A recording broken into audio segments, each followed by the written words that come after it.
Hey guys, it's DC, and welcome to the Soap Sanctuary, where all soap lovers are welcome. This is our Days of Our Lives week in review, The Revenge of Leo Stark.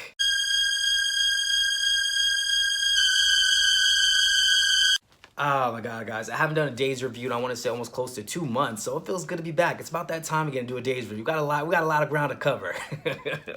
Before I start, I just want to address really quickly another soap opera YouTuber. Some of you guys may or may not have seen it or may not know who I'm talking about. That's fine. I'm going to refrain from using names.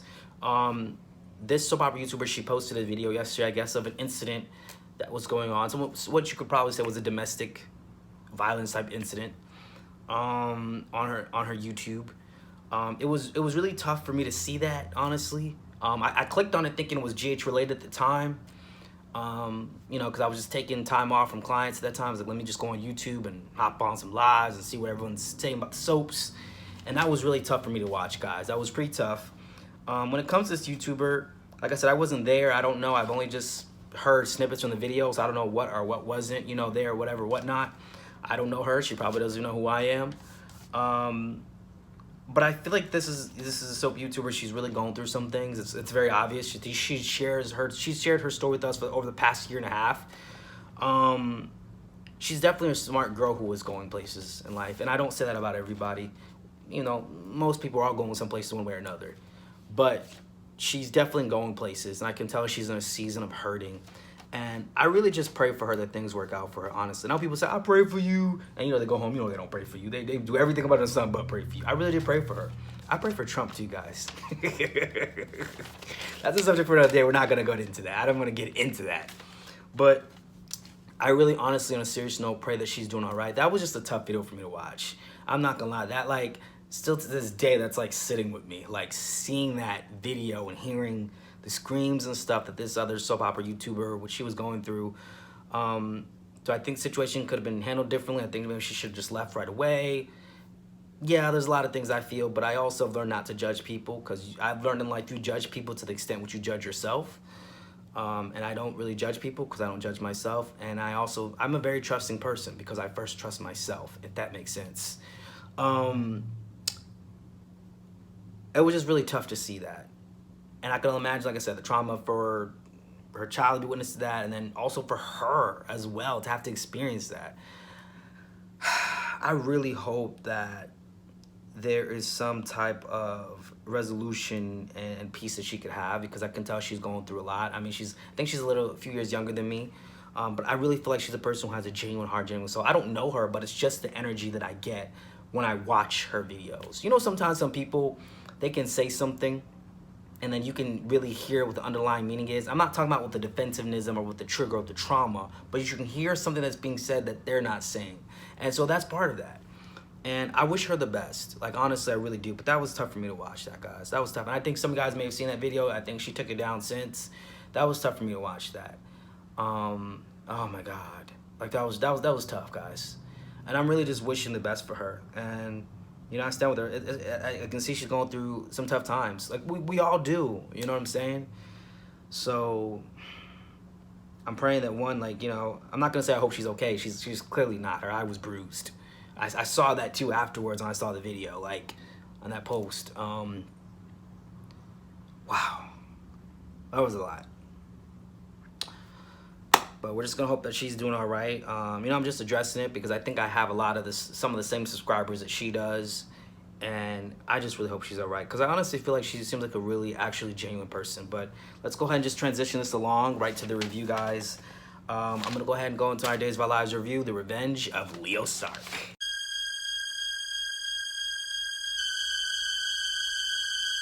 All right, guys, I want to talk about this. I am actually Team Leo. I am Team Leo Stark. And let me just say this.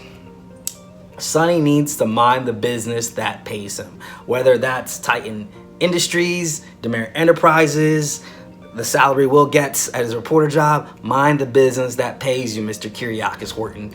Mind the business that pays you. This is my issue with Sonny. Because my thing is, you barely know Craig Wesley. You were just with Leo. I mean, where did all this serious beef with Leo come from? Like, I feel like we've been there, done that, past that. Oh, I gotta warn Craig. and you thought Leo was not gonna come with no backlash, I'm ready for Leo to bring all the heat to you guys. Cause y'all was, listen, you guys were doing way too much when it came to Leo Stark and Craig Wesley. And this is my thing. I'm honestly hoping, because I think there's rumors going around that Abigail's going to die. I don't know that for sure. That Leo somehow ends up in a marriage with Chad DeMera. I don't know, somehow, in some way, Vegas wedding or something. I don't know. And just clean him out. Take him to the cleaners. And just take hold of DeMera Enterprise. I'd be here for a story like that. You take over. You take over DeMera Enterprise. Because Sonny, that was just not, it just wasn't necessary for Sonny to do all that. The whole time the storyline, I'm like, really, Sonny? This. And my whole thing is with Leo's friend Darius / Jackie Cox. First of all, this man gave you a green card and you go and betray him like that. This is the type of person I am. If I see you betray somebody else, I can't trust you either. That's how I feel. But they feel like, but of course they needed Darius as part of the / Jackie Cox part of their plan. So cool, but I can't trust you either.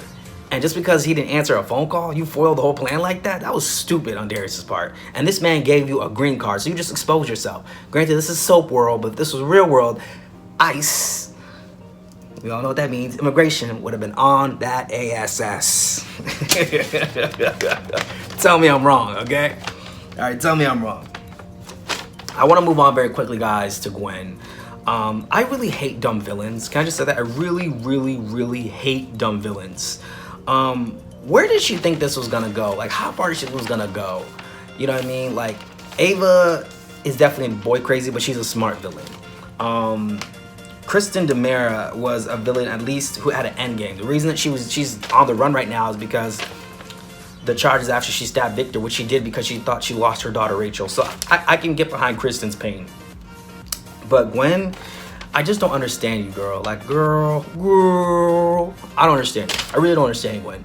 And my whole thing is, Gwen, like, what exactly are you trying to accomplish? Like, I'm glad to at least see Jack have her back, but I just don't understand what exactly is she trying to accomplish. I just don't like dumb villains like Gwen and Jan Spears, which we'll get to Jan Spears in just a minute. But Gwen, what exactly are you trying to accomplish, sis? What exactly are you trying to accomplish? And you lost a good-looking man who was Xander. Okay, let me just go ahead and move on. Nancy and Clyde Weston. Really? That's the only I gotta say. Really? We're really doing this? Nancy is just too naive for me. She's too naive. And I'm gonna be honest with you, I know it was a shock for her to find out that Craig was gay, but I just feel like you can't be with someone that long and not have like a suspicion here or there or two or something. Because intuition is a real thing. It's a real thing. And maybe she didn't want to see it. I think Nancy's one of the people, she doesn't want to see it. So, I'm gonna let Nancy, I'm just gonna let that go. This might probably be one of the quickest reviews I think I've ever done, guys. I'm just moving right along. You know, I get right to it, guys. I get right to it. Let's talk about Belle and Sean. I'm really getting tired of Belle telling Sean, I can't believe you slept with Jan Spears. He thought you were her. Literally, when the devil transformed Jan, it was Belle. So I don't understand how Belle doesn't get that, but I think it's just the shock, obviously, their husband slept with someone else. But she needs to understand that Belle, like, Sean thought it was her, and it's a difficult situation. Now, granted, him moving Jan Spears in is mad disrespectful. That's a bit disrespectful. That's a bit disrespectful. Lonnie and Eli. Let's move on next to Lonnie and Eli, guys. I love TR Coates, but I don't feel his character can go that much farther if he's a wife beater. You know what I mean? Or an abusive person.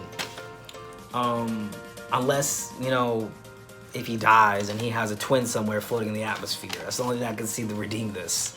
Kind of like how Wynar, Victor was supposed to come in as an abusive wife beater, but they quickly changed the story, or else he wouldn't have been able to have been salvaged as a character.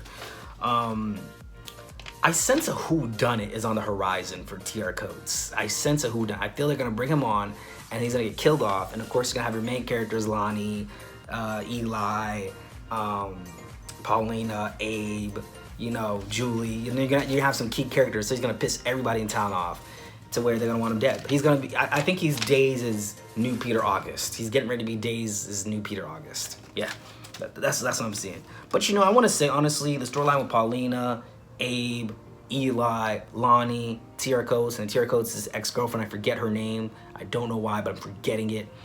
This is a good storyline for me, guys. I'm honestly really loving the storyline. I think it's actually a really good storyline. Something about those, when they're in a storyline together, they set on fire.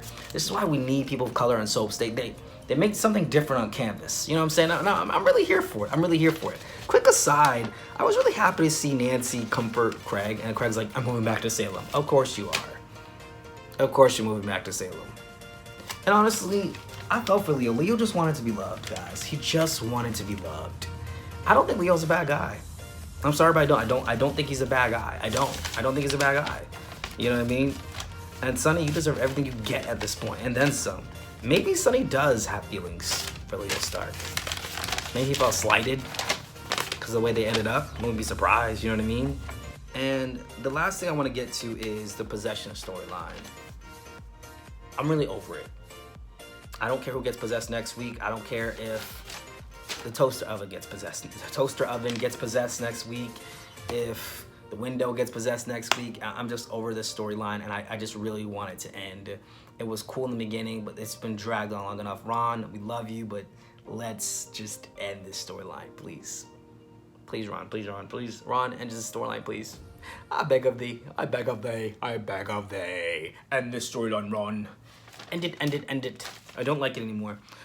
My whole guess is that they're giving a storyline for Ben and Sierra without breaking them up. It's just too much of a caricature for me. I can't take anything in the storyline seriously anymore. I just can't. I can't take it seriously anymore. It's definitely giving Passions vibes. You are my passion for life.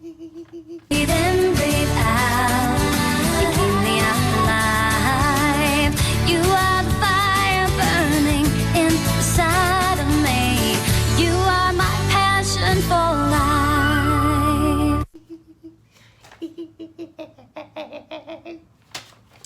But to me personally, I just, my guess is that them having their baby is what's gonna bring Bone Hope back in the new Beyond Salem. By the way, y'all better not be putting out no Peacock Plus, because I'm not paying no $4.99 for all this. That's Beyond Salem thing. I actually paid the $4.99 to watch Beyond Salem Christmas or whatever it was. And you know what? Albert did say in the video, to not waste your money. But did I listen? No, I didn't. I did not listen. Did I cover everybody? This is the shortest review ever. Did I cover everybody? Golly. Did I cover everybody? I think I'm missing someone on days. Who am I missing, guys? What, Ava? Nicole and Ray? Who am I missing, guys? I'm missing somebody. Gotta be missing. Who am I missing? I think that's everybody. Everybody that's worth mentioning, honestly. If you really think about it, that's everybody worth mentioning, honestly. Okay, guys. I guess that's... I guess that's my review. Man, I'm used to making my review short, but not this short. Good lordy. All right, guys. Well, that's my review. My Days of Our Lives, a week in review. The Revenge of Leo Stark. Ladies and gentlemen, this has been The Soap Sanctuary.